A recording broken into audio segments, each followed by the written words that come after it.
सभी को जय प्रभु का धन्यवाद हो।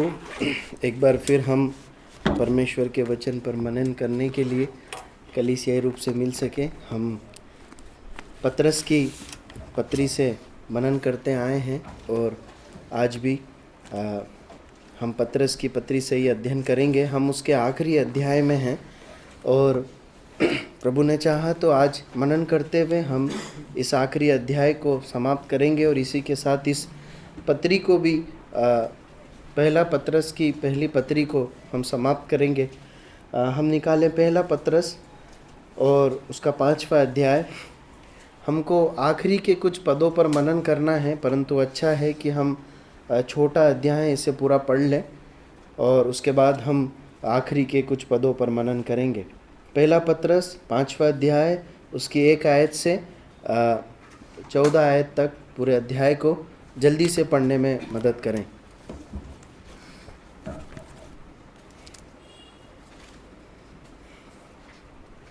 तुमने जो प्राचीन उनकी नारी प्राचीन और मसीह के दुखों का प्रभाव और प्रकट होने वाली महिमा में सहभागी होकर तुम्हें ये समझाता हूँ कि परमेश्वर की उस धुन की जो तुम्हारे बीच में है रखवाली करो, और ये प्रभाव से नहीं परंतु परमेश्वर की इच्छा के अनुसार आनंद से और नीच कमाई के लिए नहीं, पर मन लगाकर करो।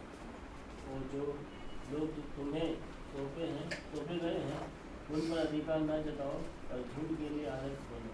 तो जब प्रधान रखवाला प्रकट होगा तो तुम्हें महिमा का मुकुट दिया जाएगा, जो मुरझाने का नहीं। मेरे नवयुवकों, तुम भी प्राचीनों के अधीन रहो, वरन तुम सब के सब एक दूसरे की सेवा करने के लिए दीनता से कमर बांधे रहो, क्योंकि परमेश्वर अभिमानियों का सामना करता है और दीनों पर अनुग्रह करता है। इसलिए परमेश्वर के विमन हाथ के नीचे दीनता से रहो, जिससे वह तुम्हें उचित समय पर बढ़ाए। और अपनी सारी चिंता उस पर डाल दो, क्योंकि उसको तुम्हारा ध्यान है। सचेत रहो और जागते रहो, क्योंकि तुम्हारा विरोधी शैतान गरजने वाले सिंह की नाई इस खोज में रहता है कि किसको फाड़ खाए। विश्वास में दृढ़ होकर और यह जानकर उसका सामना करो कि तुम्हारे भाई जो संसार में हैं ऐसे ही दुख भुगत रहे हैं। अब परमेश्वर जो सारे अनुग्रह का दाता है, जिसने तुम्हें मसीह में अपनी अनंत महिमा के लिए बुलाया, तुम्हें थोड़ी देर तक दुख उठाने के बाद आप ही तुम्हें सिद्ध और स्थिर और बलवंत करेगा। इसी का साम्राज्य जीवन युग रहे। मैंने सिलवानुस के हाथ जिस मैं विश्वासयोग्य भाई समझता हूँ, संक्षेप में लिख कर तुम्हें समझाया है, और ये गवाही भी है कि परमेश्वर का सच्चा अनुग्रह यही है, इसी में स्थिर रहो। जो बाबुल में तुम्हारी नाई चुने हुए लोग हैं, वो और मेरा पुत्र मार्कुस तुम्हें नमस्कार कहते हैं। प्रेम से चुम्बन ले लेकर एक दूसरे को नमस्कार करो। तुम सबको जो मसीह में हो शांति मिलती है। परमेश्वर अपने वचन के पढ़े और सुने जाने पर बहुतायत से आशीष दे और इस पर मनन करने के लिए हमारी सहायता करें। हमने पिछले सप्ताह 11वीं आयत तक मनन किया था और आज हम 12 आयत 13 और 14 आयत से कुछ बातें देखकर इस पत्री को समाप्त करेंगे। पौलुस माफ़ कीजिए पतरस अपने अंतिम शब्दों को क्या कहना चाहिए, नमस्कार, प्रणाम और ग्रीटिंग्स देकर इस पत्री को समाप्त कर रहा है।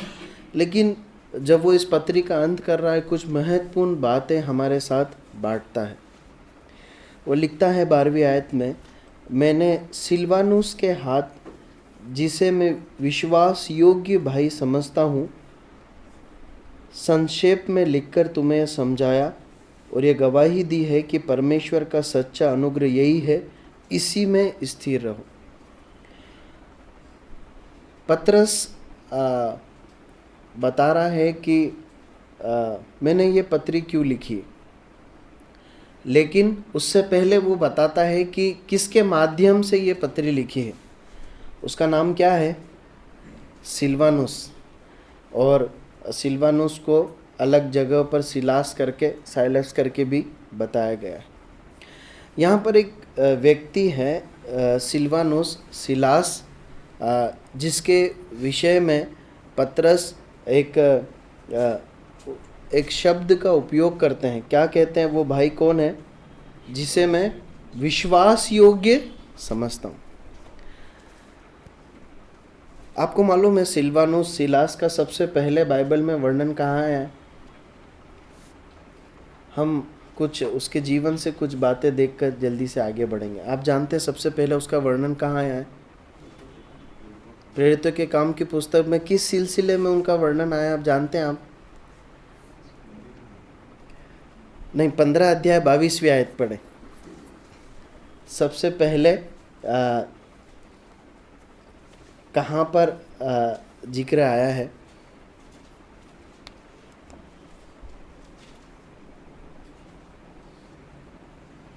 क्या लिखा है? प्रेरितों के काम 15-22।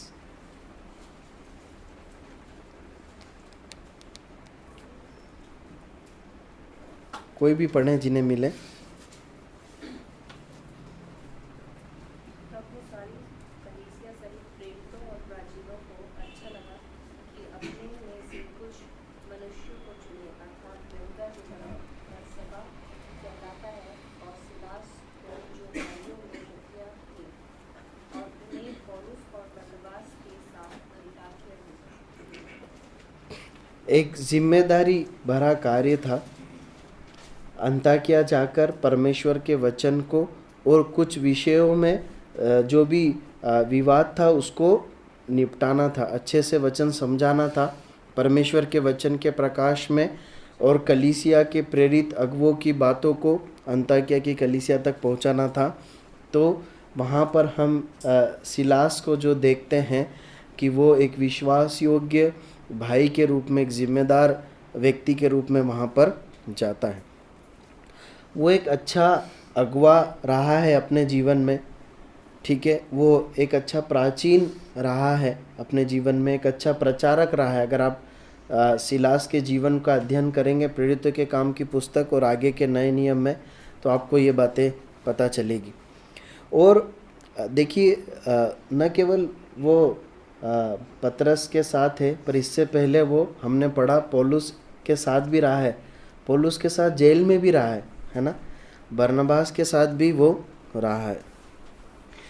कुछ बातें हैं जो सिलास का जीवन हमें सिखाता है, जिन्हें हमें अपने जीवन में लागू करने की ज़रूरत है, या उसके जीवन के कई हिस्से हैं जो हमें बहुत प्रोत्साहित करते हैं।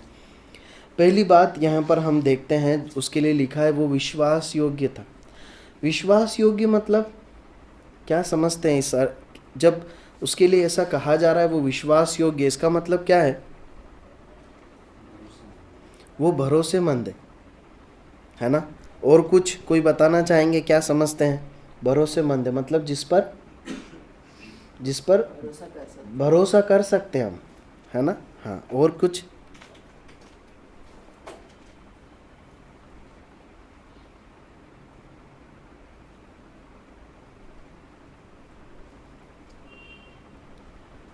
देखिए विश्वासी कौन है?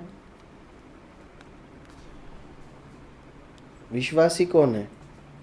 हम बोलते जिसका नया जन्म हुआ है, जो प्रभु यीशु मसीह पर विश्वास करता है वो विश्वासी। लेकिन जिस पर परमेश्वर विश्वास कर सकते हैं वो कौन है? विश्वास योग्य है। आप समझ रहे हैं? एक व्यक्ति विश्वासी बनकर कलीसिया में आता है। एक व्यक्ति विश्वासी बनकर कलीसिया में आता है, पर पता है एक व्यक्ति विश्वास योग्य बनकर कलीसिया के काम आता है। आप यदि लिखना चाहते हैं तो लिख सकते हैं, एक व्यक्ति विश्वासी बनकर कलीसिया में आता है, रहता है, पर वो कलीसिया के काम कब आता है मालूम है? जब वो एक विश्वास योग्य विश्वासी बनता है। और हम सिलास के अंदर इस योग्यता को देख सकते हैं। निश्चय एक समय पर वो विश्वासी बनकर कलीसिया में आया, लेकिन वो कलीसिया के काम कब आया? जब उसने अपने आप को विश्वास योग्य ठहराया। और जब इस भाग का मैं मनन कर रहा था ना, तो एक बात समझ में आई कि परमेश्वर के वचन में जिन व्यक्तियों का वर्णन है ना, एक अच्छी गवाही के रूप में उन्होंने विश्वास योग्य विश्वासी के रूप में अपने आप को तैयार किया है या बनाया है या उस सर्टिफिकेट को पाया है। बाइबल में उन लोगों का वर्णन है जिन्होंने विश्वासी बनकर नहीं जिए, परंतु विश्वास योग्य विश्वासी बनकर जिए हैं। प्रियो, एक बहुत ही प्रोत्साहन भरा ये बात है हमारे लिए। सिलास का जीवन हमारे लिए प्रोत्साहन की बात है। कलीसिया में हम विश्वासी बनकर हैं, कलीसिया में हम विश्वासी बनकर स्वर्ग जाएंगे। लेकिन यदि हम विश्वास योग्य बनकर जीते हैं ना, तो हम कलीसिया के काम आते हैं। न केवल कलीसिया में रहते हैं, पर कलीसिया के काम आते हैं। और न केवल हम स्वर्ग जाएंगे, परंतु कई और लोगों को भी स्वर्ग ले जाएंगे। एक विश्वासी स्वर्ग जाता है, परंतु एक विश्वास योग्य विश्वासी अपने साथ कई लोगों को लेकर स्वर्ग जाता है या उन्नति का कारण ठहरता है। उसके बाद हम दूसरी बात इस सिलास से सीख सकते हैं, वो ये है कि इन्होंने जो सिलास है, इन्होंने बहुत लंबे समय तक स्थिरता का जीवन जिया है। विश्वास योग्यता के साथ स्थिरता का जीवन जिया है। कैसे बोल सकते हैं? अगर हम थोड़ा सा तारीखों पर जाएं तो जो है पौलुस की द्वितीय मिशनरी यात्रा में ये पौलुस के साथ था। मतलब उसके और कुछ सालों पहले इसने प्रभु मतलब कलीसिया में रहा होगा, विश्वास योग्य विश्वासी के रूप में आया होगा। और जब पतरस की पत्री लिखी जा रही है तब से अभी तक यदि गिने तो करीब 15 से 20 साल होते हैं, मोटा मोटा अगर हिसाब करें तो। इन लंबे समय में आप देखेंगे कि जो ये सिलास है वो आत्मिक परिपक्वता में ही है ना। मतलब उस समय पर प्रचार करते थे, अभी तक परमेश्वर के लोगों के साथ सेवा में है। ये एक बहुत बड़ी उपलब्धि है, मालूम है। एक विश्वासी के रूप में जीते हुए विश्वास योग्य विश्वासी बनना और उसमें बने रहना अपने आप में एक बहुत बड़ा एक उपलब्धि है या एक बहुत उदाहरणीय जीवन है। मेरे और आपके जीवन के लिए एक बहुत ही बड़ी एक चुनौती प्रभु के दास सिलास रखते हैं कि हम प्रभु ने जो भी हमें सिखाया है, जो प्रकाश दिया है, जिसमें हम बढ़ते हैं, उसमें स्थिर बने रहना, गिरना नहीं है, पीछे नहीं हटना है, विश्वास में पीछे नहीं हटना या पाप के लिए अपने आप को नहीं देना। तीसरी बात हम इस भाई से सीखते हैं वो है कि ये भाई जो हैं बड़े नम्र हैं, है ना। किसी भी काम को बड़ा छोटा करके नहीं देखते हैं। कैसे बोल सकते हैं? देखिए, प्रेरितों के काम से अभी तक पढ़ेंगे तो हम देखते हैं कि इन्होंने मिशनरी यात्राएं की है ना, पौलुस के साथ रहकर जेल में कोड़े खाए हैं, अच्छी गवाही दी है, बहुत अच्छे प्रचारक रहे हैं।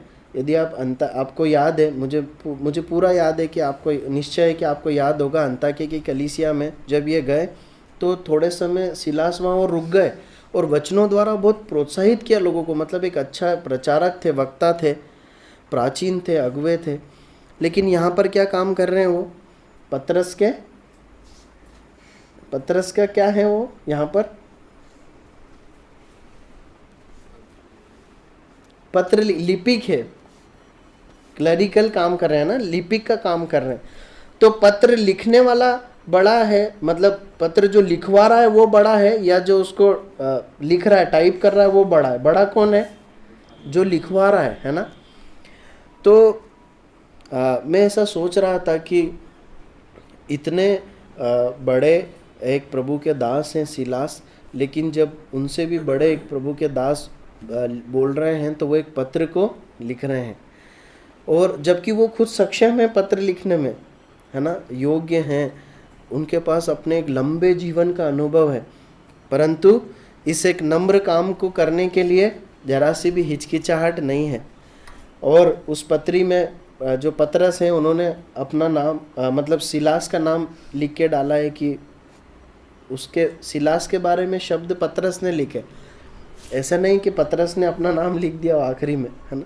तो एक बहुत ही नम्र एक व्यक्ति के रूप में हम जो है सिलास को देख सकते हैं। प्रियो, बहुत ज़रूरी है कि हम अपने जीवन में इस बात के प्रति सावधान रहें कि किसी भी प्रकार से जब प्रभु हमें आशीषें देते हैं, चाहे वो नौकरी में हो और चाहे कलीसिया में हो, कलीसिया में जो वरदान मिले हैं या कोई टैलेंट हमारे पास हो, कुछ ऐसी चीज़ें हैं जो जितने पढ़े लिखे शायद हम हों दूसरे ना हो, ये कहीं पर भी ऐसा हो सकता है जहाँ हमें एक अच्छा ग्रेड प्रभु ने दिया हो, हमें कभी भी उसको मायने नहीं रखना है, परंतु जो भी प्रभु हमसे चाहता है हमें कलीसिया में या प्रभु की सेवा में करना है। ठीक है, हम आगे बढ़ते हैं, इसलिए कि हम एक पत्री का अध्ययन कर रहे हैं। हम जीवन चरित्र पे ज़्यादा नहीं जाएंगे आगे। यदि आप अकेले में और मनन करेंगे तो भाई सिलास से बहुत सारी बातें और सीख सकते हैं, लेकिन अभी के लिए ये 3 ही बातें जो हम सीखेंगे और देखकर आगे बढ़ेंगे। आगे पौलुस माफ़ कीजिए पतरस इस प्रकार लिखते हैं कि मैंने सिलवानुस के हाथ जो विश्वास योग्य है, बहुत ही संक्षिप्त में ये पत्री लिखकर आपको समझाया है, कलीसिया को और गवाही दी है। क्या समझाने और गवाही देने की कोशिश की है कि परमेश्वर का सच्चा अनुग्रह यही है, इसी में स्थिर रहो। मतलब क्या है, देखिए उस पद को मैं फिर पढ़ता हूँ। मैंने मतलब पतरस ने सिलवानुस के हाथ, जिसे मैं विश्वास योग्य भाई समझता हूँ, संक्षेप में लिखकर तुम्हें समझाया और ये गवाही दी है कि परमेश्वर का सच्चा अनुग्रह यही है, इसी में स्थिर रहो। कुछ समझ में आता है क्या कि पौलुस ने ये 5 अध्याय लिखकर कलीसिया को क्या समझाने की कोशिश की? परमेश्वर का सच्चा अनुग्रह यही है, इसी में स्थिर रहो। मतलब क्या है परमेश्वर का सच्चा अनुग्रह?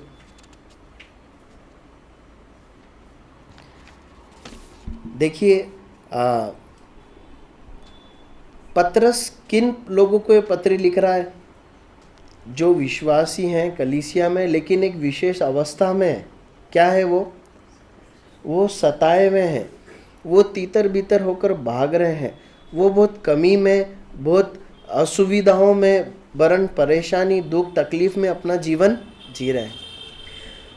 पतरस इस पत्री के द्वारा उन्हें कुछ बातें समझाने चाह रहा है। क्या कि देखो, यद्यपि तकलीफ है, सताव है, परेशानी है, परंतु जो तुमने विश्वास किया है, जिस बात को तुमने चुना है वो सत्य है ना। जब मैं ये बातें बोल रहा हूँ, आप उस पत्री को जो अभी तक मनन करते आए ना, आप अपने दिमाग में जब उसको दोहराएंगे तो आपको ये बातें उसमें फिट होती हुई नजर आएगी। पतरस पूरी पत्री में ये समझाने की कोशिश कर रहा है कि जो मार्ग आपने चुना है, जिस परमेश्वर को आपने चुना है, आपने सत्य को भला और अच्छा चुना है। ये जो सताव है ना, ये सताव भी एक वास्तविक बात है और परमेश्वर ने ये ठहराया है, परमेश्वर का ये अनुग्रह है कि उस पर विश्वास करने वाले इसमें से होकर चलें। पतरस इस बात को बताना चाहता है कि परमेश्वर का सच्चा अनुग्रह यही है कि उस पर विश्वास करने वाले अलग अलग परेशानियों से होकर गुजरें, परमेश्वर के अनुग्रह को चखें और अनंत जीवन में प्रवेश करें। पतरस बताना चाह रहा है कि मसीही जीवन इस प्रकार का वायदा नहीं करता कि जब आप प्रभु यीशु मसीह के पीछे आएंगे तो आप बीमार नहीं पड़ेंगे, आपको धन की कमी नहीं होगी, आपको लोग बहुत प्यार करेंगे या सर पर उठाएंगे। ऐसा बिल्कुल भी नहीं है। जब आप प्रभु यीशु मसीह के पीछे आएंगे तब आप सामान्य रूप से जैसे दूसरे धरती पर जीवन जीते हैं, दुख, बीमारी, मुसीबत, कंगाली, सताव, सब में से होकर गुजरेंगे। और ये परमेश्वर के द्वारा अनुग्रह में ठहराया गया है कि इसमें से होकर विश्वास योग्य बनकर गुजरे।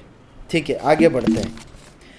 उसके बाद 13 आयत में लिखा है, जो बाबुल में तुम्हारी नाई चुने हुए लोग हैं, वह और मेरा पुत्र मरकुस तुम्हें नमस्कार कहते हैं।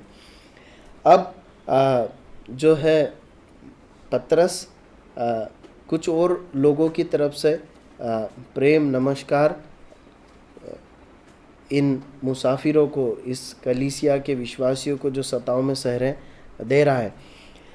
दो समूह हैं, दो प्रकार के लोग। एक बाबुल में जो तुम्हारी नाई चुने हुए लोग हैं, मतलब ये लोग कौन है, इसके बारे में मैंने थोड़ा ढूंढने की कोशिश की पर कोई स्पष्ट बात नहीं मिली। ये विश्वासी यहूदी हैं या अन्य जाति यहूदी हैं या इन्हीं की नई तकलीफ सहने वाला एक झुंड है जो बाबुल में है, हम नहीं जानते। इसका कोई स्पष्ट विवरण नहीं मिल पाया, लेकिन इतना समझ में आता है ये भी विश्वासियों का एक झुंड है ना। और ये बाबुल के लोगों ने इन जो सताए हुए लोगों के बारे में सुना है और पतरस के माध्यम से वो उन्हें प्रेम और नमस्कार पहुंचा रहे हैं। ठीक है। उसके बाद एक दूसरा व्यक्ति है, और वो व्यक्ति कौन है जो नमस्कार कहता है? मरकुस है। ये जो मरकुस है ना, पता है ये कौन मरकुस है? मरकुस जो यूहन्ना था, मतलब मरकुस जो यूहन्ना भी कहलाता था। अब मरकुस जो यूहन्ना कहलाता था ये कौन है? ये मैं उम्मीद करता हूँ आप बता पाएंगे ये कौन है। इसके बारे में एक विशेष बात प्रेरितों के काम की पुस्तक में अंकित की गई, बताएंगे? छोड़ के आ गया था। ये मिशनरी यात्रा पे गया तो था लेकिन छोड़कर आ गया था। और मालूम है बरनबास और पौलुस के बीच में यही जो भाई हैं, इन्हीं भाई को ले जाने और न ले जाने के बीच में असहमति हो गई। इसलिए पौलुस ने किसको चुन लिया था? सिलास को चुन लिया था। देखिए भाई मरकुस का जीवन भी हमें कुछ बातें सिखाता है। वो ये है, एक बात जो हम मरकुस के जीवन से, मरकुस जो यूहन्ना के जीवन से सीख सकते हैं वो ये है कि मसीह जीवन में हम गिर सकते हैं, गलती कर सकते हैं, परंतु प्रभु अपने अनुग्रह से फिर हमें खड़ा कर सकते हैं। हम गिर सकते हैं, हम पीछे की ओर आ सकते हैं, लेकिन परमेश्वर प्रभु अपने अनुग्रह से फिर हमें खड़ा होकर सकता है।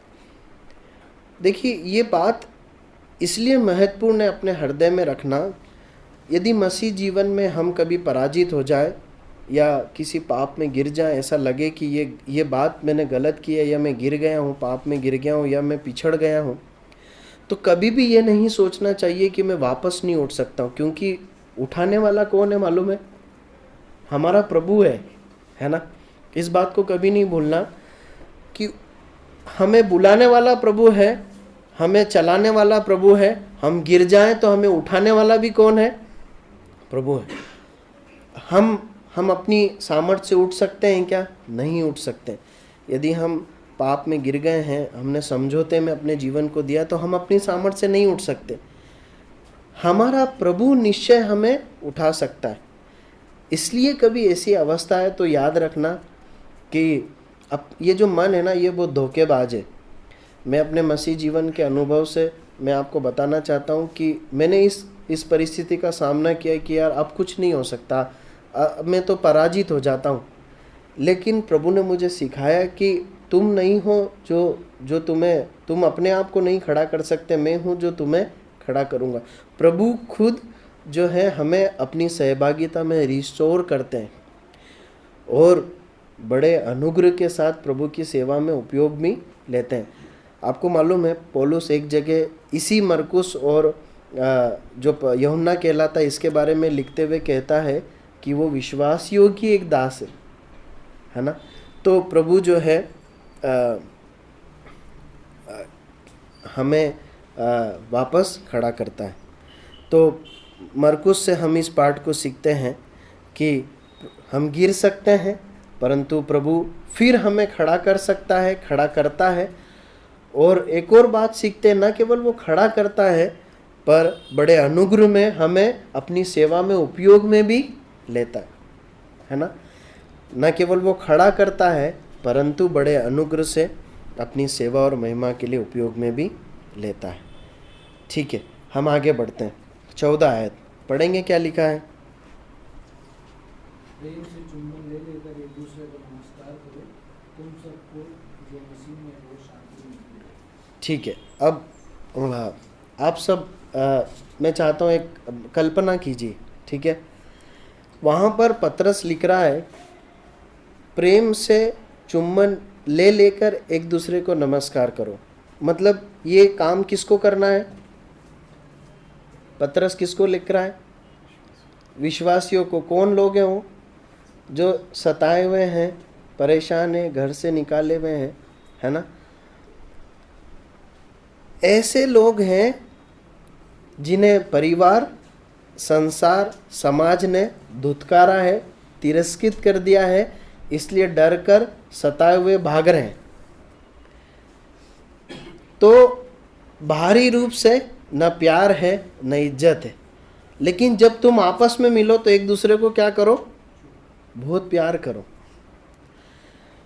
देखिए, कलीसिया वो जगह होनी चाहिए मेरे भाई बहनों जहाँ है ना एक विश्वासी को प्यार, इज्जत और आदर मिलना चाहिए। हम जब अपनी नौकरियों में होते हैं ना, सड़क पे, नौकरियों में, कॉलेज में, नौकरियों में हम छोटा बड़े अनेक प्रकार के काम करते हैं। कई बार इज्जत मिलती है, ज़्यादातर इज्जत नहीं मिलती। लेकिन कलीसिया वो जगह होनी चाहिए, कलीसिया वो जगह है जिसे प्रभु यीशु मसीह ने बनाया है, जहाँ पर कोई भी व्यक्ति आए ना, उसको क्या मिलनी चाहिए? इज्जत मिलनी चाहिए, है ना? जब एक उराव पुत्र की कहानी से एक बात हम सीखते हैं कि जब वो अपने बाप के घर में आया, उसे क्या मिली? इज्जत मिली, प्यार मिला ना? परमेश्वर ने ही ऐसा बनाया है कि मेरा बेटा जब मेरे घर आए तो क्या मिले? प्यार और इज्जत। कलीसिया क्या है? परमेश्वर का घर है। इसलिए कोई भी विश्वासी बाहर चाहे कुछ भी काम करता हो, कुछ भी सहता हो, लोग उसे क्या भी बोलते हो, लेकिन पता है जब वो घर में आए, जब वो अपने घर कलीसिया में आए ना, उसे मालूम होना चाहिए ये वो जगह है जहाँ पर मेरी इज्जत है, जहाँ मेरे भाई बहन लोग मुझसे प्यार करते हैं, मुझे इज्जत देते हैं। ये लोग मेरी पढ़ाई को देखकर मुझे इज्जत नहीं देते, ये लोग मैं क्या नौकरी करता हूँ इसको देखकर मुझे इज्जत नहीं देते, मैं क्या भाषा बोलता हूँ, मैं कितनी समझ रखता हूँ, ये देखकर मुझे इज्जत नहीं देते। पर मैं इनका हूँ, मैं इन्हीं का एक हिस्सा हूँ, ये मेरे भाई और बहन है, इसलिए मुझे इज्जत देते हैं और मुझे प्यार करते हैं। पता है, ये मेरी और आपकी जिम्मेदारी है कि हम बहुत ही सचेत होकर, मतलब बहुत अलर्ट रहें या कोशिश रहें कि हम ऐसा करें। कोई भी भाई बहन आता है, कभी भी ऐसा नहीं होना चाहिए कि हम किसी भी प्रकार से उसको दुख पहुंचाएं, अनादर करें, बेइज्जत करें, और विशेषकर इसलिए कि हो सकता है वो उसमें कुछ कमी हो। कभी अगर अनजाने में हो तो माफ़ी मांगना, प्रभु से माफ़ी मांगे, उस भाई से माफ़ी मांगे, परंतु ये उसकी जगह है जहाँ पर वो इज्जत और प्रेम का हकदार है। पौलुस कहता है क्या कि जो है प्रेम से चुम्बन ले लेकर एक दूसरे को नमस्कार करो। अब मैं जब इस पर मनन कर रहा था, मैं सोच रहा था कि कैसे, पता नहीं कैसे कैसे हालात में ये एक दूसरे से मिल पाते होंगे, है ना? क्या पता शायद छुप के मिलते हो, कि ऐसा ना हो कि यहाँ से भी भागना पड़े। तो इसलिए जब एक दूसरे से मिलते होंगे छुपते छुपाते, जब एक दूसरे के गले मिलकर चुम्बन करते होंगे, तो वो क्या ही आनंद एक दूसरे को देता होगा। ठीक है, इसमें एक बात है, अनेक बात है जो ध्यान देने की है। उस समय पर जब ये बातें कही गई हैं तो ये इसमें कोई डाउट नहीं था यहूदी परंपरा में कि स्त्री स्त्री को ही चुम्बन देती थी, आलिंगन करती थी, और पुरुष पुरुष को ही किया करते थे। इस मामले में कोई समझौता नहीं था। और वरन हम देखते हैं कि परमेश्वर के वचन में एक आयत को पढ़िए कि स्त्री पुरुष के साथ जो इंटरेक्शन है, उसकी जो सीमाएं हैं वो स्पष्ट है, उसमें कोई भी मतलब असमंजस नहीं रहना चाहिए। पढ़िए 1 कुरिन्थियों 7:2 क्या लिखा है। मैं जानता हूँ आप जानते हैं, परंतु इसलिए कि वचन हमारे हृदय में काम करें हम पढ़ें। 1 कुरिन्थियों 7:2 क्या लिखा है। परंतु व्यभिचार के डर से हर एक पुरुष की पत्नी और हर एक स्त्री का पति हो। इसके ऊपर क्या लिखा है। स्त्री उन बातों के विषय में जो तुमने लिखी, ये अच्छा है कि पुरुष स्त्री को न छुए। पुरुष स्त्री को ना छुए। मतलब जब हम कलीसिया में होते हैं तो इस बात को ध्यान रखें कि हमारा इंटरेक्शन हमारी बहनों के साथ, हमसे बड़ी बहनें जो हमारी माँ के समान है, बहुत ही गरिमामय होना चाहिए। किसी भी प्रकार से फिजिकल डिस्टेंस को, जो दूरियां हैं उसे लांघने की आवश्यकता नहीं है, वो कभी नहीं होना चाहिए। ऐसा पौलुस सिखाते हैं। देखिए, पता है कलीसिया में जो प्रेम पाया जाता है उसकी खास बात क्या है मालूम है। कलीसिया में भाई बहनों के बीच में, भाइयों के बीच में, वरन भाइयों और बहनों के बीच में भी बहुत एक आपसी प्रेम, सहभागिता, प्रगाढ़ता होती है ना। लेकिन खास बात क्या है मालूम है, इसमें कहीं पर भी अश्लीलता नहीं होती या नहीं होना चाहिए। इसमें लुचपन नहीं होना चाहिए। इसमें छिछोरापन नहीं होना चाहिए। बहुत एक शुद्ध प्रेम है। और पता है ऐसा क्यों है, मतलब ये ऐसा क्यों होना चाहिए और ऐसा क्यों है, क्योंकि ये प्रेम जो है ना, ये शरीर से प्रेरित नहीं है। इसका जो बीज है ना, वो ईश्वरीय बीज है। जो प्रेम हम आपस में भाई भाई, बहन बहन, भाई बहन, कलीसिया में हम जो एक दूसरे से प्रेम करते हैं ना, इसका जो स्रोत है वो क्या है मालूम है, परमेश्वर है। परमेश्वर का बीज है। देखिए कि आयत पढ़िए, रोमियो की पत्री 5:5 आयत। रोमियो की पत्री 5:5 आयत।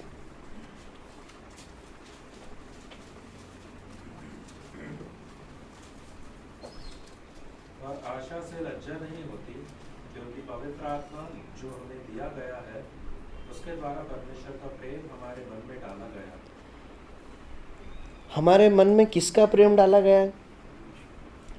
परमेश्वर का प्रेम डाला गया है। और याद रखिए, परमेश्वर का प्रेम है ना, एक पवित्र भय को लाता है, पवित्र अनुशासन को लाता है, वो आदर को लाता है। वहाँ पर अश्लीलता नहीं होती, वहाँ पर फुअड़ता, लुचपन के लिए कोई जगह ही नहीं है। ये परमेश्वर का प्रेम जो है, इस प्रेम से प्रेरित होकर कलीसिया में भाई बहन एक दूसरे को प्रेम करते हैं, आदर देते हैं, इज्जत देते हैं। इसलिए ये प्रेम क्या करता है मतलब, ये सुरक्षा देता है। और पता है ये प्रेम पवित्रता देता है। मैं आपको परमेश्वर के वचन के आधार पर इस बात के लिए चेताना चाहता हूँ कि यदि आपके आपसी व्यवहार में, प्रेम में पवित्रता और भय नहीं है, कभी अगर ऐसा है कि आपके मन में कोई गलत विचार किसी कलीसिया के किसी भाई या बहन के बीच मन में आता है किसी भी प्रकार से, मैं बताना चाहता हूँ वो घृणित व्यभिचार है, वो पाप है, और वो शरीर की घृणित लालसा, और उसे परमेश्वर के चरणों पर डील किए जाने की आवश्यकता है। उससे मन फिराने की आवश्यकता है और उससे भागने की आवश्यकता है। क्योंकि परमेश्वर का प्रेम पता है पवित्रता लेकर आता है, वो भय लेकर आता है। उसमें एकता तो है, समर्पण तो है, प्रेम तो है, लेकिन वो पवित्रता से भरा हुआ प्रेम है। बहुत ज़रूरी है इस बात को बताया जाए, क्योंकि मैंने दुनिया में, समाज में अभी तक इस बात को लेकर कि मसीह लोग आपस में एक दूसरे को चुम्बन करते हैं, बहुत हंसी मजाक और बहुत ही हल्केपन से देखा है। परंतु ये एक बहुत ही पवित्र संबंध और प्रेम के चिन्ह के रूप में उस समय परमेश्वर के वचन में दिया गया था। प्रभु सहायता करे। फिर लिखा है अंतिम आयत में, अंतिम आयत के अंतिम हिस्से में, प्रेम से चुम्बन ले लेकर एक दूसरे को नमस्कार करो, तुम सबको जो मसीह में हो शांति मिलती रहे। अंततः एक विश्वासी का आराम और शांति किस में मालूम है? प्रभु यीशु मसीह में, है ना। देखिए ये लोग अपने घर से भाग गए थे, मतलब भागना पड़ा था। तो मैं ऐसा सोचता हूँ कि उस परिस्थिति से भागने से जिस जगह पे आए होंगे वो डेफिनेटली कंपेयर करें तो उससे अच्छी जगह होगी, है ना। परंतु पतरस क्या बोलता है, शांति मसीह में। प्रभु यीशु मसीह ने कहा मैं तुम्हें अपनी शांति दिए जाता हूँ। यूहन्ना का सुसमाचार 14 अध्याय 27 आयत पढ़ी। यूहन्ना 14:27, जॉन चैप्टर 14 वर्स 27। जल्दी से पढ़े। मैं तुम्हें शांति दिए जाता हूँ, अपनी शांति तुम्हें देता हूँ। जैसा संसार देता है मैं तुम्हें नहीं देता। तुम्हारा मन न घबराए और न डरे। देखिए प्रभु यीशु मसीह को ऐसा कहने की जरूरत क्यों पड़ी, मैं अपनी शांति तुम्हें देता हूँ? क्योंकि उसे मालूम है कि जो है कोई स्थान, कोई विशेष स्थान, मतलब अगर इंदौर छोड़ के कहीं और जाए तो वो शांति नहीं दे पाएगा मेरे लोगों को, है ना। संसार में कोई अच्छी नौकरी या पढ़ाई या कुछ और भौतिक वस्तुएं शांति नहीं दे पाएगी। उसने अपने लोगों के लिए, और ये याद रखना ये शिष्यों के लिए है, ये हम विश्वासियों के लिए, ये सबके पास नहीं है। ये प्रभु यीशु मसीह केवल अपने शिष्यों को देता है और उन्हीं को इसकी जरूरत भी पड़ती। क्या देता है? वो अपनी शांति देता है। पतरस इन लोगों को जो सताव में सह रहे हैं एक बात बताना चाहता है कि अंततः शांति मसीह यीशु में। और पता है इसीलिए एक दिन हमारा प्रभु यीशु मसीह हमें लेने आएगा और हम उसके साथ रहेंगे, फिर अनंत शांति में हम रहेंगे। प्रभु सहायता करे। यहाँ हम इस पत्री को समाप्त करते हैं। प्रभु ने जैसा अगुवाई की वैसे हम आगे अध्ययन आने वाले समय में आरंभ रखेंगे। प्रभु इन वचनों के पढ़े सुने जाने पर आशीष दे। प्रभु अनुग्रह करे कि मैं और हम सब मिलकर इन वचनों के अनुसार अपना जीवन जी सकें। प्रभु के नाम की महिमा।